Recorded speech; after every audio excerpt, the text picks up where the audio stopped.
Bismillahirrahmanirrahim. Assalamualaikum warahmatullahi wabarakatuh. Hari ini saya akan menyampaikan tentang materi hygiene penjamah makanan. Beberapa subpokok bahasan yang akan kita bahas hari ini. Yang pertama adalah tentang sumber pencemar dari tubuh, penjamah makanan profesional, perilaku penjamah, penggunaan alat pelindung diri, faktor individu penjamah, dan status kesehatan. Nah, apa sebenarnya yang dimaksud dengan tenaga pengolah atau penjamah makanan? Penjamah makanan adalah semua orang yang melakukan kegiatan pengolahan makanan dengan tidak melihat besarnya pekerjaan. Menurut FAO tahun 2001, tenaga penjamah makanan adalah setiap orang yang secara langsung menangani makanan, baik yang dikemas maupun tidak, menangani peralatan makanan, atau yang melakukan kontak langsung dengan permukaan makanan. Nah, untuk lingkup penjamah makanan sendiri, penjamah makanan itu merangkum dari semua tahapan. Yang pertama mulai dari persiapan, kemudian pengolahan makanan, penyajian, packaging, dan juga penyimpanan makanan. Untuk sumber pencemar sendiri ada beberapa hal, dari mulai penyakit tertentu yang diderita oleh penjamah, kemudian melalui dari kulit, tangan, jari-jari, kuku, kemudian batuk, bersin yang akan menyebarkan bakteri ataupun virus, kemudian setelah memegang sesuatu, kemudian menyajikan makanan dan memakai perhiasan-perhiasan. Nah, mekanisme pencemaran makanan dari tubuh penjamah makanan sendiri memang dalam populasi mikroba ini ya terdapat mikroba patogen yang berpotensi menimbulkan berbagai penyakit atau gastroenteritis, jadi penyakit perut melalui makanan. Secara umum, flora bakteri yang terdapat pada kulit manusia, salah satu contoh adalah Staphylococcus aureus. Bakteri ini dia dapat berkembang biak dalam makanan dan membentuk toksin dan akan mengakibatkan keracunan makanan. Nah, bakteri patogen yang berasal dari pencernaan ini mempunyai kesempatan yang baik untuk mengkontaminasi makanan bila terkena tangan yang terkontaminasi. Nah, pekerja yang menangani pangan dapat memindahkan patogen ke bumbu dan bahan-bahan bila mereka tidak mencuci tangan setelah dari kamar kecil. Nah, bakteri patogen ini penting ya dari alat pencernaan dapat yang bisa mengakibatkan berbagai penyakit. Salah satu contoh adalah kolera, disentri, demam tifus, hepatitis, dan lain sebagainya. Nah, dari beberapa kelompok penderita penyakit ini ada 3 ya, jenis penyakit yang memang tidak disarankan diderita oleh seorang penjamah makanan. Yang pertama adalah infeksi saluran pernafasan, kemudian penyakit pencernaan, kemudian dan juga penyakit kulit. Nah, penjamah makanan yang baik menurut Permenkes nih, di sini ada beberapa persyaratan. Yang pertama pasti berpakaian bersih dan rapi, memakai tutup kepala atau tutup rambut, memakai celemek yang bersih, kemudian berkuku pendek dan selalu mencuci tangan, menjaga makanan datang dengan menggunakan alat penjepit dan sejenisnya. Kemudian penjamah makanan juga tidak boleh rambutnya itu tergerai, menggaruk kepala dan badan, membersihkan hidung, telinga, mulut, dan gigi, batuk, bersin, atau meludah di sekitar makanan, kemudian mempunyai luka atau bisul yang tidak tertutup, kemudian memakai cincin, gelang, anting, perhiasan, kemudian cat kuku, jam tangan, dan berpakaian serta memakai apron yang kotor. Penjamah makanan juga harus menjamah makanan matang tidak boleh ya kalau tanpa memakai hand gloves dan bekerja sambil merokok. Nah, persyaratan hygiene sanitasi Saboga menurut Kemenkes tahun 2003 tadi sudah beberapa di awal tadi disampaikan bahwa tidak boleh merokok, makan atau mengunyah pada saat menyelenggarakan makanan, harus selalu mencuci tangan, berpakaian kerja yang bersih, tidak memakai perhiasan, tidak menggunakan peralatan dan fasilitas yang bukan untuk keperluannya, dan selalu menggunakan alat pelindung diri dengan benar. Nah, karakteristik penjamah makanan di sini sendiri, pertama adalah umur. Nah, umur ini menjadi perhatian yang sangat penting karena akan berpengaruh terhadap kondisi fisik, kondisi psikologi, kemauan kerja, dan juga tanggung jawab seorang. Pekerja yang umurnya relatif lebih muda akan lebih disiplin untuk menjaga kesehatan tubuhnya dibandingkan dengan yang sudah lebih tua. Jenis kelamin, laki-laki dan perempuan juga ternyata sangat berpengaruh terhadap cara berpakaian, melakukan pekerjaan sehari-hari, menjaga kebersihan, dan lain sebagainya.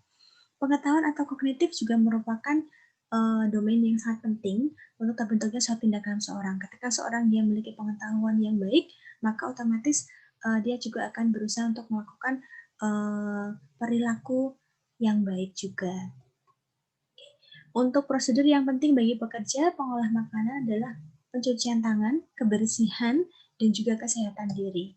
Nah, alat pelindung diri tadi ada apa saja? Yang pertama ada tutup kepala, ada masker, ada celemek, ada alas kaki anti selip, ada kacamata khusus ya, dan juga ada sarung tangan.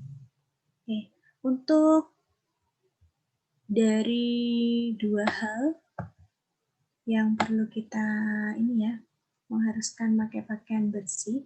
Yang pertama adalah pakaian bersih akan menjamin hygiene sanitasi pengolahan makanan karena tidak dapat debu atau kotoran yang melekat pada pakaian.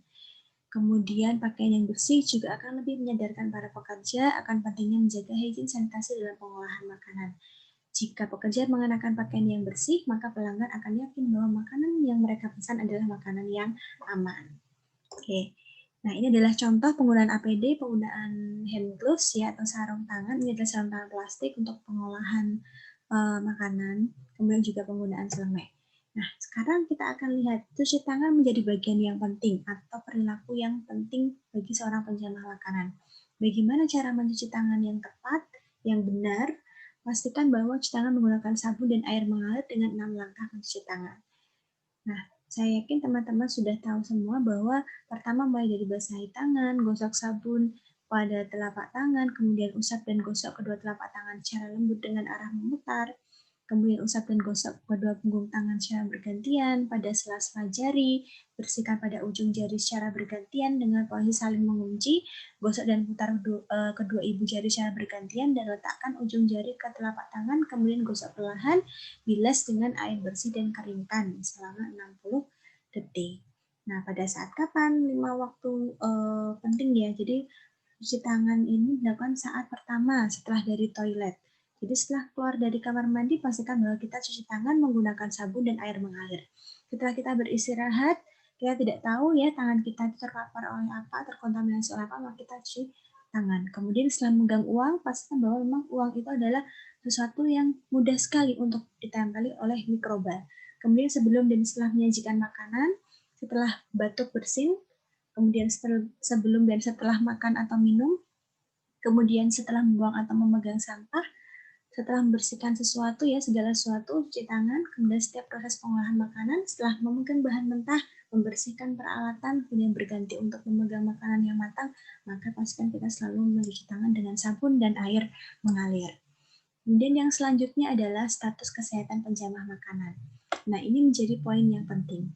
Jadi, karyawan yang sedang sakit sebaiknya memang libur terlebih dahulu untuk bekerja di rumah saja. Nah, kenapa? Karena ini sangat penting untuk menjaga keamanan makanan yang akan diproduksi. Nah, karena yang merasa tidak sehat harus selalu memberitahu atasan atau supervisornya. Supervisor harus minta karyawan yang merasa tidak enak badan tadi untuk segera berobat ke dokter. Supervisor juga dapat memperbolehkan ya, jadi harusnya memperbolehkan karyawan yang sakit tadi untuk kembali bekerja setelah memang benar-benar sudah sembuh. Kemudian karyawan yang terdapat luka pada tangan atau bagian lain, maka harus menutup luka tersebut dengan benar dengan menggunakan plester luka. Oke. Syarat utama sebagai penjamah makanan adalah memiliki kesehatan yang baik. Oleh sebab itu, disarankan penjamah makanan itu melakukan tes kesehatan secara berkala, terutama tes darah dan pemotretan rongsen pada dada untuk melihat kesehatan paru-paru dan saluran pernafasannya. Nah, tes kesehatan tersebut sebaiknya diulang setiap 6 bulan sekali, terutama bagi pengolah makanan di dapur. Nah, tenaga kerja yang dipekerjakan pada usaha jasa boga harus berbadan sehat, tidak mengidap penyakit menular seperti tifus, kolera, dan juga tuberkulosis. Nah, setiap karyawan harus memiliki buku pemeriksaan kesehatan. Jadi, kesehatan karyawan itu sangat penting dan menjadi tanggung jawab perusahaan. Yang selanjutnya, pekerja harus mengikuti proses sanitasi yang memadai untuk mencegah kontaminasi pada makanan. Prosedur yang penting bagi pekerja pengolah makanan adalah pencucian tangan, kemudian kebersihan, dan juga kesehatan diri. Nah, pencucian tangan ini meskipun merupakan kegiatan yang ringan ya, tetapi ini sangat penting dilakukan, jadi tidak boleh disepelekan karena tangan ini menjadi salah satu sumber ya terjadinya cemaran pada saat penyelenggaraan makanan. Oleh sebab itu, ketika kita mencuci tangan dengan baik, dengan langkah yang tepat, langkah yang benar, itu sangat efektif untuk mencegah terjadinya kontaminasi makanan. Nah, sarana bagi penjamah beberapa hal yang perlu diperhatikan adalah ruang ganti pakaian. Ini sangat penting. Jadi pakaian kerja dengan pakaian yang digunakan pada saat berangkat bekerja tentunya berbeda dan itu harus ditutup dengan alat pelindung diri. Nah, oleh karena itu ruang ganti pakaian itu sangat penting ya, sarana yang sangat penting. Kemudian APD atau alat pelindung diri yang sudah saya sampaikan di atas bahwa berbagai APD tadi itu sangat penting digunakan pada saat proses pengolahan makanan dan juga pakaian kerja. Kemudian ruang istirahat ini juga menjadi hal yang penting karena kestabilan kondisi ya fisik dan juga mental seorang penjaga makanan itu juga menjadi hal yang penting. Oleh sebab itu, pada saat beristirahat maka penjaga makanan juga harus memiliki ruang tersendiri untuk beristirahat. Kemudian penyediaan jamban ini juga sangat penting di tempat kerja, yang mana jumlahnya adalah 1 buah toilet itu untuk karyawan wanita dengan proporsi atau perbandingannya 1 sampai 20 orang. Sedangkan untuk karyawan pria atau laki-laki bisa sampai 1 sampai 30 orang dengan jumlah toilet 1 buah. Sehingga kalau misalnya jumlah karyawannya itu lebih dari itu, maka tinggal dikali lipatkan saja berapa jumlah jamban atau toilet yang disediakan. Kemudian tempat mencuci tangan ya di spot-spot mulai dari pada saat persiapan, kemudian pada saat pengolahan makanan, untuk pencucian alat juga dibedakan seperti itu. Kemudian tempat sampah juga harus selalu tersedia di berbagai tempat, tentunya tempat sampah yang itu tertutup. Mungkin itu untuk hygiene penjama untuk materi hari ini. Terima kasih semuanya. Assalamualaikum warahmatullahi wabarakatuh.